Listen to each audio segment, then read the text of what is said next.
Going on from the idea that tactics are extremely important so that we get some element of control over the position, we come now to the types of mistakes that are made in a game of chess and what you can do about it to stop them. Obviously, as an improver, we're looking to avoid game-losing mistakes. This is what I've noticed in the games of young players and improving players, no matter what their age is. As you get stronger and stronger, the mistakes that are made on the chessboard become smaller and smaller, until at the World Championship level they become almost imperceptible. You can hardly discern them. Only a very strong player can work out what they are and take advantage of these very small errors. But at lower levels, and particularly at the lowest level, let's say when you're just starting out, usually it's game-losing mistakes that cost the point. Big howlers, massive blunders. And I think I've developed a formula which will help you to eliminate these types of blunders from your play. Now, it's worthwhile noting the type of mistakes that are commonly made on the chessboard. The types of moves we overlook. Well, it's well known in chess that the types of moves that are commonly overlooked are backward moves and sideways moves. That's because we're conditioned to move forward in life. Life just goes forward at a pace. We can't go backwards. We can't really tread on the spot, no matter how hard we will convince ourselves that we're doing that. And somehow the brain finds it really difficult to see these moves, backward moves and sideways moves. So it's a good idea to bear that in mind. A lot of blunders are made precisely because we overlook such moves. Also, surprise moves, it seems to me, in games between improvers really do make a big difference. Things like checks and captures. Sometimes I see young players missing captures entirely. They can take a piece, they don't take a piece. The enemy takes off one of their pieces. They're completely surprised by this. And also, checks tend to really worry up-and-coming players. So what you should do before each move is made is just to check all the checks in a position and all the captures in your mind. It really is as simple as that.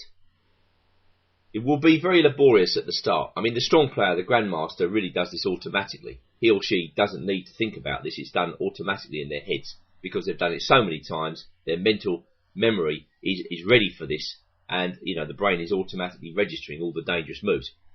But for the beginner, check all the checks and all the captures in a position before you make each move.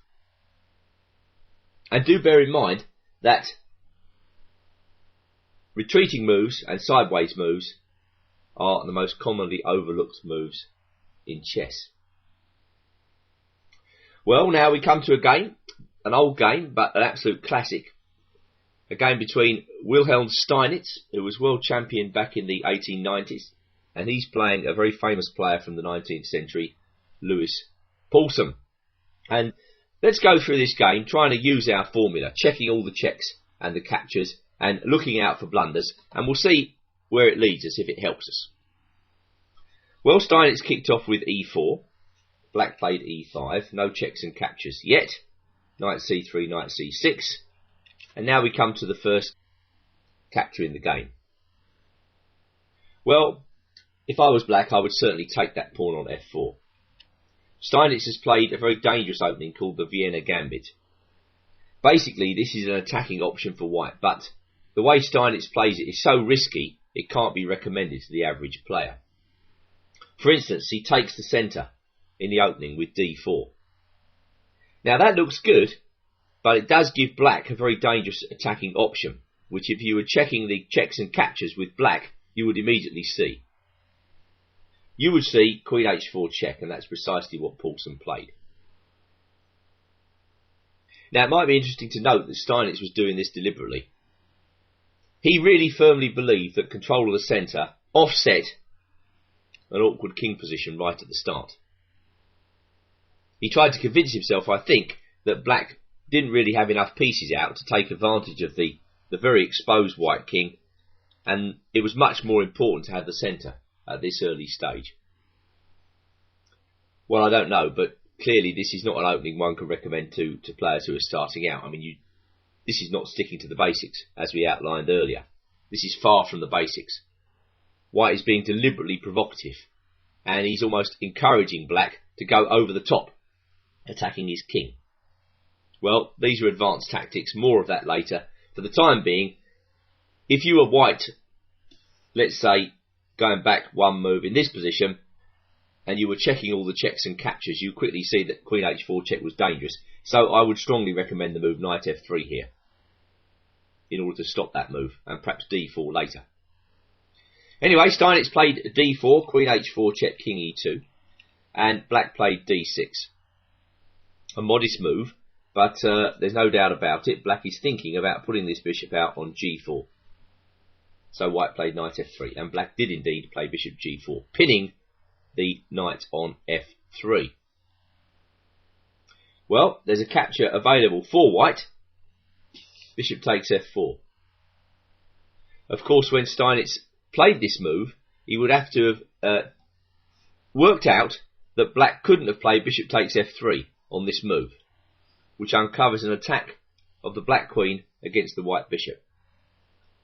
Here, White was boldly going to play king takes f3. A remarkable move, which is based on the notion that if Black checks on h5, White can block with g4.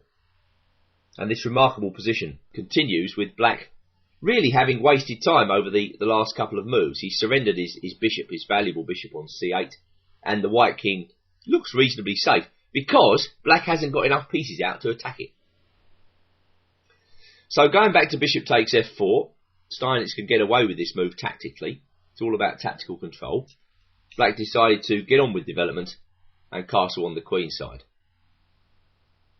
Well, just going back, I mean, if I was Black in this position, I really would be very tempted to try and smash open the White king position by playing f5.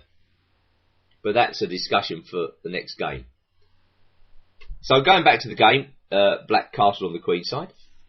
White moved his king yet again. Remarkable move.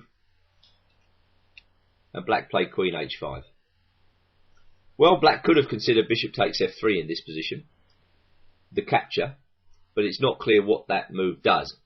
At the same time, by playing king e3, White introduces the threat of knight takes h4, which is a dangerous capture. So obviously Paulson felt he had to move his queen. So White played bishop e2, and Black ran away, queen a5. This is a sign, a clear sign, that Black has been put off his stride by White's extraordinary opening.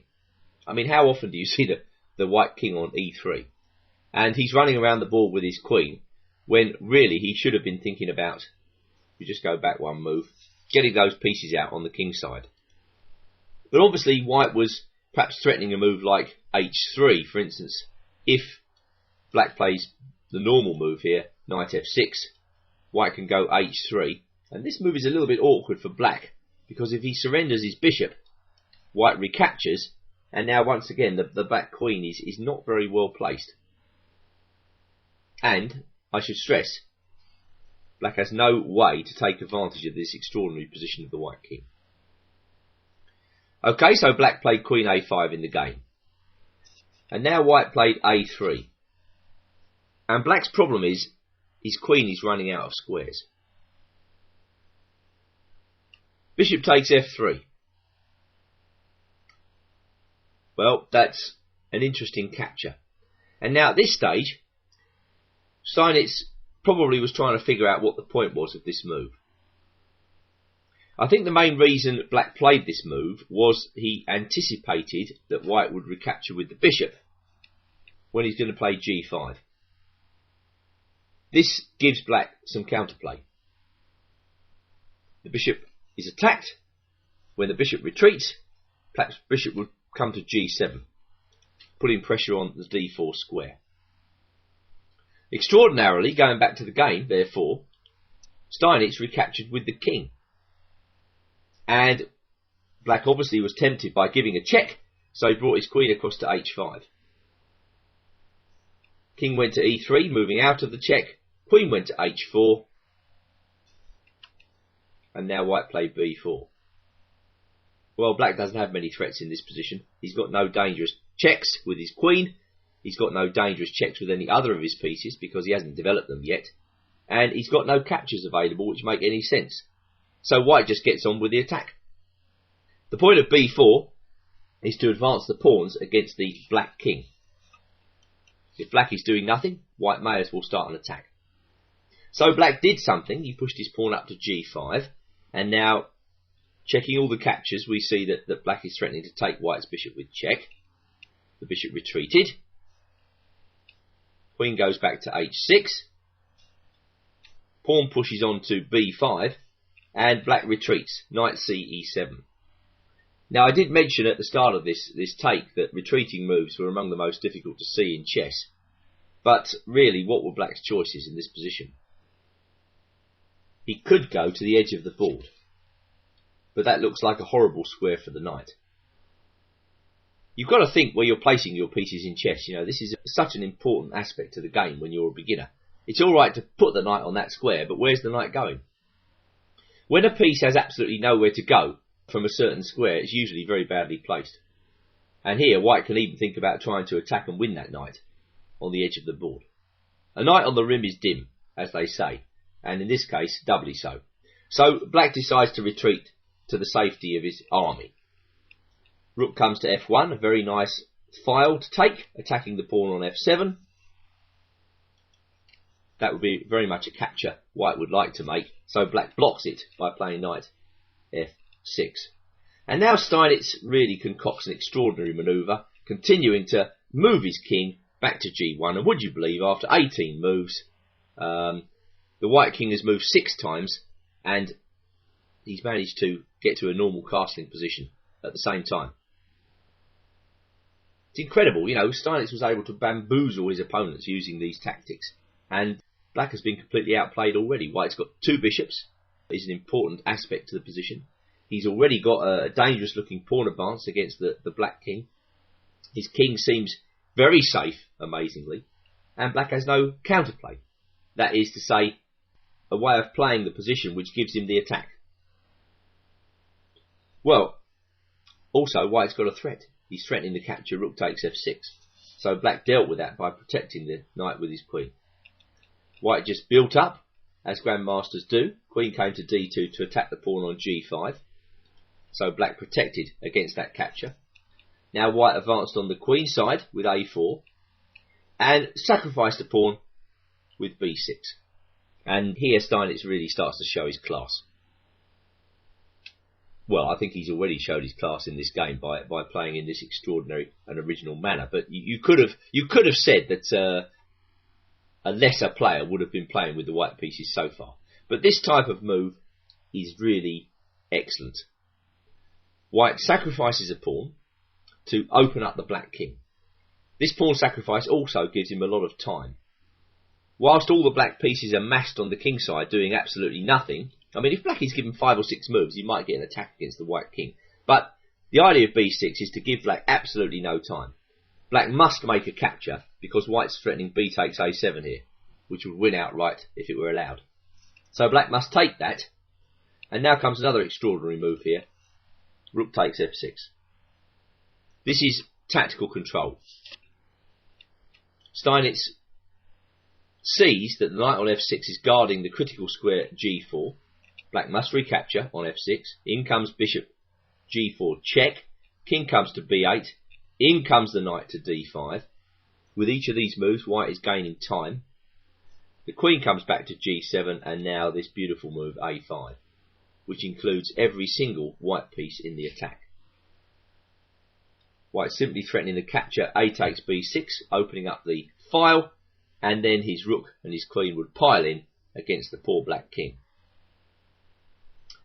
Well, f5 was played by Paulson. This is a rather desperate move. Nothing is working for black in this position because white's attack is too fast. Steinitz ignores the attack on his bishop. Black recaptures. Well, it's worthwhile noting in this position that if black takes this bishop on g4, the obvious capture, white would recapture on c7, and now what is black to play?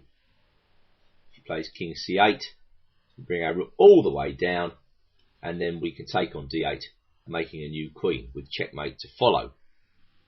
Very nice finish to the game. Tactical control and control of the checks and captures all in one. So going back to the game, black recaptures on b6, and now white goes knight takes b6. And again, this is a very well calculated idea. If black takes on g4, we bring our rook in, rook a8 check, king comes to c7, and now another very nice move here, queen c3 check. Well, black has only got one move, he must take the knight. Queen a5 check, king c6, another check, ruinous for black, king d7, and now queen takes d8, checkmate. Beautiful. So going back to the game, and after knight takes b6, Paulsen tried to defend himself with knight e7. E takes f5, pausing for an instant to get rid of the threat to g4. Queen f7, white pushed on with f6, uncovering an attack from the bishop on g4. Black rushed his knight across to try and help the defence, and now c4. A remarkable move really in the middle of this attack. Slowly but surely white builds his attack, and because black has no good captures, good checks, good tactical moves at his disposal, he can't do anything. Knight a7 was played. Queen went to a2. Now white's piling in with his queen and his rook. Knight went to b5. Black's desperately trying to bail out here by offering the exchange of queens. If white makes the obvious capture on b5, then black can survive for a little bit longer by taking off the queen. Well, no way does white do that. He could have played queen a8 check and then queen a5. This would also have been very strong, but in the game he prefers knight d5. Now queen a8 checkmate is very hard to stop. Black made a final capture, queen takes d5, but this is absolutely nothing for white to worry about. Black should have resigned. Instead, he allows white to really finish him off in a beautiful way. Rook takes c6, checkmate. Well, that was a super game. Now, just to review the main idea of this section. Following on from the idea that tactical control is important, before you make every move, check the checks, check the captures in a position. And remember, sideways moves and backward moves are the most difficult moves in chess to see. This is going to be a laborious process at first. It's going to be boring. It's going to take time to check religiously all the captures and the checks. But I assure you, it will add tactical control to your game. And that, at the improvers level, is what you need.